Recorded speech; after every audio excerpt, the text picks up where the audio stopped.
Good morning, everybody. Thank you, everyone, for coming. I ask for your silence now as our ceremony is about to begin. The honor guard is lined up, and they'll be posting in the colors. Please pay attention behind you there.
Uniform personnel, attention! Ladies and gentlemen, you are invited to join in singing our national anthem. Present arms! Oh, say, can you see by the dawn's early light what so proudly we hailed at the twilight's last gleaming, whose broad stripes and bright stars through the perilous fight o'er the ramparts we watch were so gallantly streaming, and the rocket's red glare, the bombs bursting in air, gave proof through the night that our flag was still there. Oh, say does that star-spangled banner yet wave for the land of the free and the home of the brave. Order! Arms! Ready? Face! Forward! March!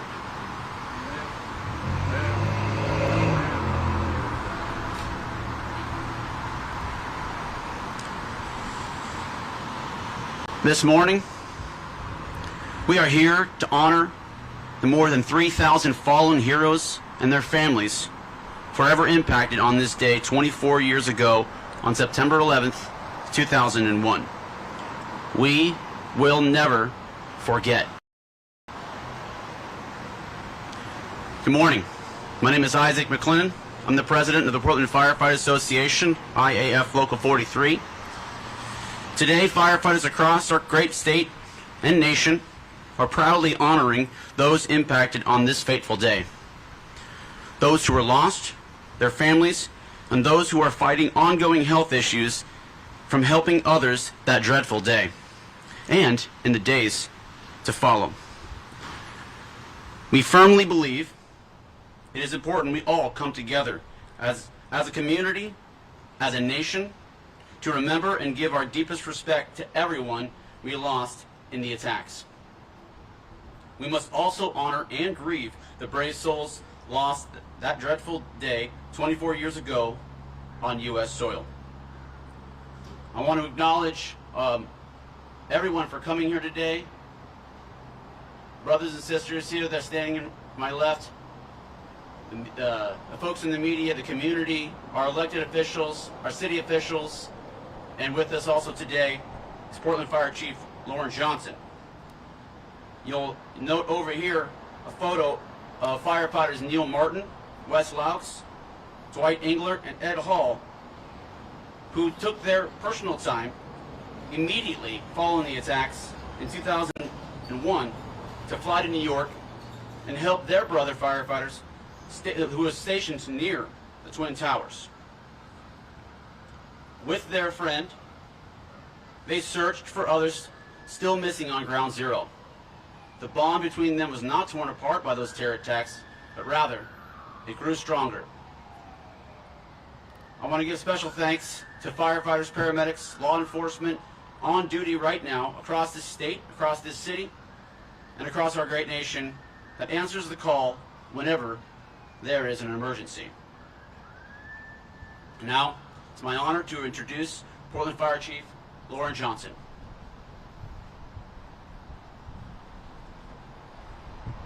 Thank you, Isaac. Good morning, and thank you all for being here. Today, we gather as a department, as a community, and as a nation to remember one of the darkest days in our history. I expect that just like many of you, I remember so many details about this day 24 years ago. I was at work in Dallas, Texas as a firefighter, and we were gathered around the TV watching news coverage very early in the event that showed an aerial view of one of the towers burning. One of our officers immediately made reference to the number of firefighters that were surely working their way up the stairwells in those towers as thousands of people were evacuating down those same stairwells. The way he said it implied that he knew the outcome, and his point was that even in the face of danger, an impossible task, and almost certain death, they were going in anyways, and they were going to do the best they could for as long as they could. Thousands of innocent lives were lost in the attacks that morning. Among them were 343 firefighters, 23 police officers, and 37 Port Authority officers who embodied the very meaning of courage. In the face of unimaginable danger, they ran towards the chaos. Their bravery and sacrifice are forever etched in our hearts. For those of us in the fire service, this loss felt especially personal. For the past several years, though, I'm reminded that many of our firefighters working today were not working 24 years ago. Many in our current workforce were younger children, and some were not even born on that fateful day. On 9/11, our brothers and sisters in New York showed the world what selfless service looks like, and their legacy continues to inspire us. It is our responsibility to tell their story so that future generations will never forget. Here in Portland, we stand in solidarity with New York City, Arlington County, Virginia, Washington, D.C., and Shanksville, Pennsylvania. We stand with every community that carries the weight of that day. We honor not only those who perished, but their survivors and the families whose lives were changed forever. And we remember those still suffering from the long-term health effects tied to Ground Zero, and we extend our enduring gratitude and support.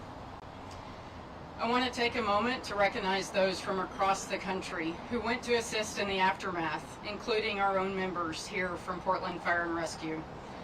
Their response embodied the very best of who we are as a nation and as a department. I also want to thank our city partners, distinguished guests, the mayor, council members, city administrators, Chief of Police Bob Day. Thank you all for being here. Your support means so much to us today and every day. And I extend my heartfelt gratitude to Portland Firefighters Association Local 43 for your continued commitment to this annual ceremony. Your dedication ensures that we will never forget. As a chief, I have the privilege of leading an incredible team of professionals who serve this city. The legacy of 9/11 lives on in their daily work through every act of service, protection, and care that they provide to the people of Portland. And I want to thank all of Portland Fire and Rescue, those who are here this morning, and those who are working across the city. As we pause in a few minutes for moments of silence this morning, let us reflect not only on what was lost, but also on the resilience that's carried us forward since then. To PFNR and all of those in public service, I am humbled daily by your dedication and your compassion. Out of this tragedy came a reminder that the promise to protect and serve forges a bond among firefighters that spans the globe and has withstood the test of time. Let us continue to honor the memory of the fallen by living those values every day in our stations, in our neighborhoods, and in this city. Thank you for standing with me today, and may we never forget.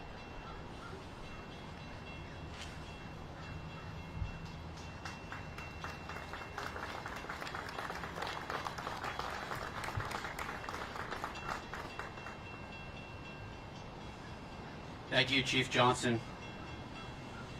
The events of September 11, 2001 will forever be etched in the minds of those who were there and those who remember watching the live broadcasts of those horrific attacks. Myself, I was on duty that day watching from a fire station as in an instant, fellow Americans and firefighters lost their lives. That day will forever remain raw and powerful of those horrific attacks. Raw and powerful in so many of our hearts. 24 years ago, the terrorist attack began during the morning hours, East Coast time. At 8:46 a.m., hijackers deliberately crashed American Airlines Flight 11 into floors 93 through 99 of the North Tower. At 9:03 a.m., hijackers deliberately crashed American Airlines Flight 175 into floors 77 through 85 of the South Tower. At 9:37 a.m., hijackers deliberately crashed American Airlines Flight 77 into the Pentagon near Washington, D.C. And then, at 9:59 a.m., the South Tower collapsed. At 10:03 a.m., after learning of these attacks, passengers on United Airlines Flight 93 launched a counterattack on the hijackers aboard their plane to try to seize control of the aircraft. In response, the hijackers crashed the plane into an empty field near Shanksville, Pennsylvania.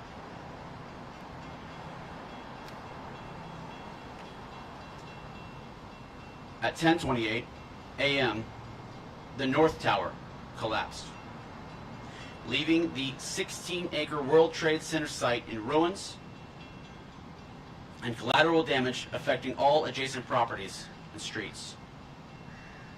The rescue efforts commenced immediately. Now, please, let's all now share in a moment of silence.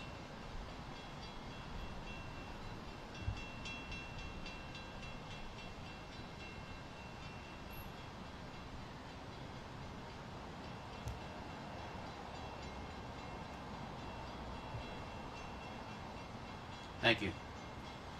Today we thank our firefighters, our brothers and sisters, and volunteers who risk their lives to help others. The brave men and women who were conducting rescue and recovery missions spent months sifting through the debris coated with asbestos and other carcinogens. These exposures have resulted in startlingly high rates of cancer and other diseases among 9/11 responders and survivors. More than 100 health conditions, including forms of cancer and respiratory disease, have been linked to 9/11 related exposures. As of 2024, nearly 400 firefighters who responded to the 9/11 terror attacks have since succumbed to 9/11 related cancer. Tragically, we also know of at least 37,000 first responders and survivors who are suffering from cancers, heart disease, and respiratory diseases, and other health issues related to the toxic pollutants released during the attacks.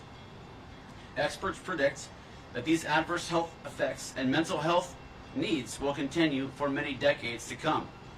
That's why we urge Congress to pass the 9/11 Responder and Survivor Health Funding Correction Act to fulfill the nation's commitment to protecting and honoring those who responded to September 11th terror attacks. The critical care program now faces a looming funding shortfall. Congress must pass this critical legislation to keep this program open and continue to care for those who have helped others during the terrorist attacks on America. On behalf of the Portland Firefighters Association, we made a promise to never forget, and we plan to keep that promise, a forever promise. Thank you everyone for attending. Please have a look at the boards before you leave. And now we'll close with a tune from the Portland Firefighter Pipes and Drums Band.